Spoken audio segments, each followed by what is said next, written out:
What's up, everyone? It's your boy Shaft, aka That Mill Guy, taking a break from the gameplay videos and coming at you with a reaction to the new arena-only format called Alchemy. Now, I'm gonna get right into it with some facts. Let's just get right into it. What is Alchemy? What is this format? And then I'm gonna give you my thoughts. It's not overly positive. I have a lot of concerns, but there are some positives to this format. I will give it that. There are some things that Wizards is doing right, but Alchemy, again, an MTG Arena only format, just announced, coming this month. It's going to be released December 9th. This is not a down the pipeline type of thing like Pioneer, how they just gave up on it. No, this is happening right now. Okay, this is in the works and they're going to implement it. Alchemy includes standard legal sets, not like historic, standard legal sets, and will rotate like standard. Okay, is this standard plus? Okay, Alchemy will regularly rebalance cards. Bam. It will take the standard cards, think of it standard right now, powerful cards like Asika's Chariot or, Alrund's Epiphany, the extra turn spell that creates 2 birds. These cards can potentially just be rebalanced in this format. They will just change the mana cost, change one of the abilities, and they can just do that in this format. Alchemy will incorporate digital-only cards like historic, so cards that use keywords like conjure to just put cards into your deck and take cards outside of the game that are, not standard legal, I don't know, whatever it is, put them into your deck, do stuff like that. Like, it's going to be like historic and standard had a love child. Alchemy will also add supplemental cards with each premier set. So again, adding standard legal cards that are not in regular standard packs. So again, adding to the confusion level that people have when you go from playing arena to paper or paper to arena. Like, what is going on? These are cards that you don't see in Crimson Vow packs, but there's just going to be a bunch of them in every set. That's going to be a problem that I want to later get into. But Alchemy is not replacing standard. It will continue to exist on both ends, and standard will continue to align with the paper format. The rebalanced cards, this is the thing that I really like about this format. Okay, so on top of the fact that, again, new format, new way to play Magic, that's always fun, especially on Arena. The first positive that I'm seeing with this format is going to be the fact that if you own the standard version of the card that's being rebalanced, you automatically get the rebalance card. So if you own Asika's Chariot right now, they are actually showing a rebalanced version of Asika's Chariot where it's crew 2 and you create 1 2/2 cat token instead of creating 2 2/2 cat tokens and crew 4. If you own Asika's Chariot, you automatically get all copies, equivalent copies. So if you have 3 Asika's Chariot, you get 3 rebalanced copies of the new Asika's Chariot to be played in Alchemy. So that's really nice. I like that part. So if you already own these cards, if you just want to invest in standard, then you automatically have these for when you get bored of standard. And that's going to be point number 2. Another reason why I like this format is, again, standard is usually on a 3-month cycle. You wait for the next set. Closer to the kind of last month of the format, it can get boring, right? You're really on the arena queues, at least you're seeing the top decks. A lot of the matchups are mirrors if you're playing a top deck, and it can get kind of boring, especially with competitive events kind of just being the same thing, same top 8s, whatever. So Alchemy is going to be really interesting in terms of way to play standard because, again, standard rotation, but they're going to continuously rebalance cards. So if a card is just super powerful, again, Alrund's Epiphany, I'm being hyperbolic here, but they could just increase its mana to 15. There you go, unplayable. Or make it so they don't create the birds anymore. Great. So it's a much easier card to deal with. You don't create threats, you just take extra turns. So much more interesting changes can come down the line with this format. That's really interesting, right? It creates a reason for you to keep coming back, keep queuing up. To my knowledge, I was watching Saffron Olive's video on this format, and he was mentioning that they're going to get PT level support and like arena opens for this format. That's kind of sick too. You're going to get like competitive level support, and it's another way for you to get competitively on Arena. And actually, it's going to give you another reason to get these standard legal cards because, again, you're going to get those rebalanced versions on Alchemy. Now, that's going to kind of lead into the second half of this video where I want to talk about some of the negatives of this format. So again, you're going to get these, PT level support. You're going to get standard rotation, standard cards. What's the point of standard on Arena?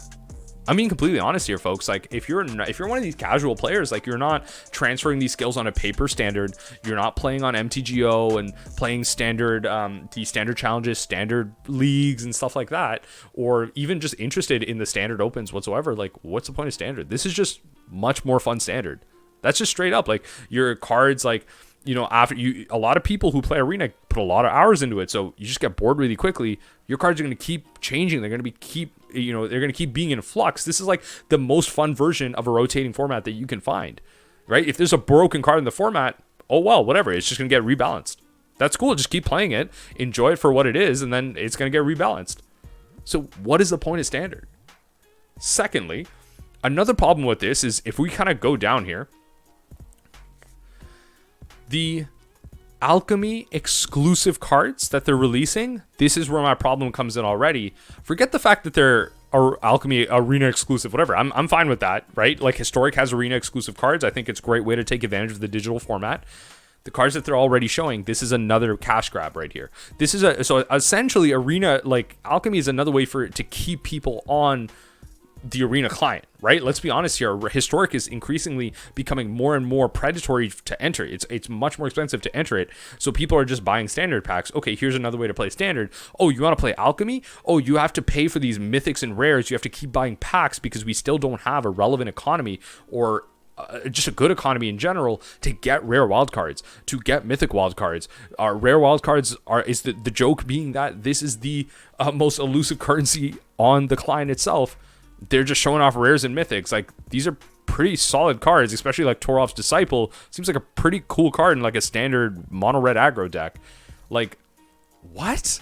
Like, this is going to be more expensive. If you want like a competitive deck on Alchemy, chances are you're going to have to cough up for these cards. And then I don't think it clearly states in this article, but I have to imagine that these Arena exclusive cards, these Alchemy exclusive cards, they have to be legal and Historic, right? Because that's the whole thing with Historic. They have Historic exclusive cards, or digital only cards that do these crazy things. Like, again, Torov's Disciple using Conjure, it's conjuring lightning bolts. So isn't that like these have to be legal and Historic, right? So is this just another way to feed into Historic? Is this like kind of half trying to be an entry level point to Historic, but also being increasingly predatory? Because look, you still have to buy these cards. And when I talk about buy, quite literally, if you scroll down, every standard legal set now is going to come with an Alchemy version and a non-Alchemy version. So you're going to be able to buy Alchemy packs, Alchemy Crimson Vow, Innistrad Crimson Vow packs, and then regular Innistrad Crimson Vow packs at the same price. They're not reduced, they're not increased. It's the same price, so it's still just as predatory. This economy didn't get better, it just got worse. It's now more expensive to get into like other formats other than Standard. Like, this is not helpful. Like, I think the fact that if you just have these Standard cards, you get other copies of the card, that's great, but what? Like, I thought Wizards were trying to make this like accessible.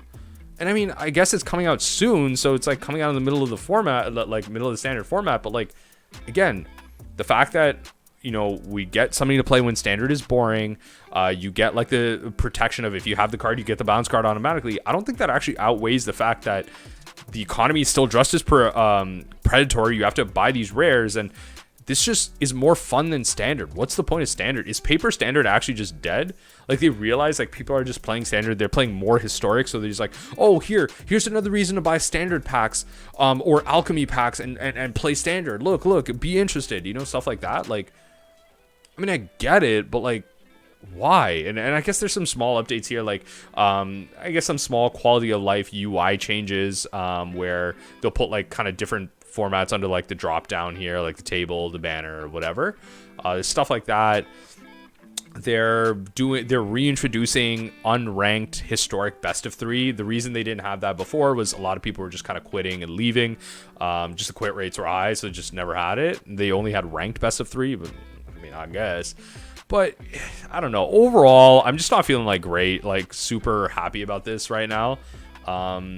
It's just another cash grab. I mean, ultimately, I think I'll try it, but I'll only try it when Standard is interesting. Right now, I haven't played Arena for like a season or two. I hit Mythic and just been like, I would only play Historic, but like, I mean, I guess the Standard is interesting. If there's a cool mill deck in Standard, I'll play it, but I mean, I don't know. This just feels like more fun Standard. I'll probably just gravitate towards this more.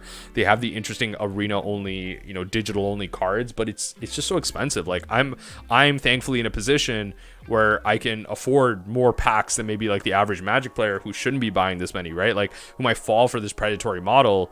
You know, I can buy packs and be okay with it, but like, yo, if you want to be competitive in this format, you're just priced out of it. Like, that's just unfortunate. And yeah, I don't know. That's just really my initial thoughts. I'm not feeling super high on this format. I don't think it does enough to get me to like super care about like playing it. Like I'm not looking at this format and be like, I'm jumping on Arena. Like it doesn't have fetch lands, you know? Like it doesn't have like mocks or whatever. But let me know what y'all think in the comment section down below. I'd love to hear it. I've actually heard a lot of mixed reviews.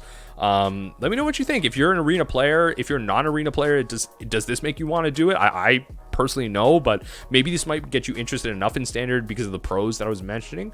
Let me know in the comment section down below. But I think we'll just end the video off there. Just keep things nice and simple. Remember that even the impossible is possible. And as we ponder that thought, I hope you'll join me next time, maybe for some games of Alchemy, as we take a glimpse into the unthinkable.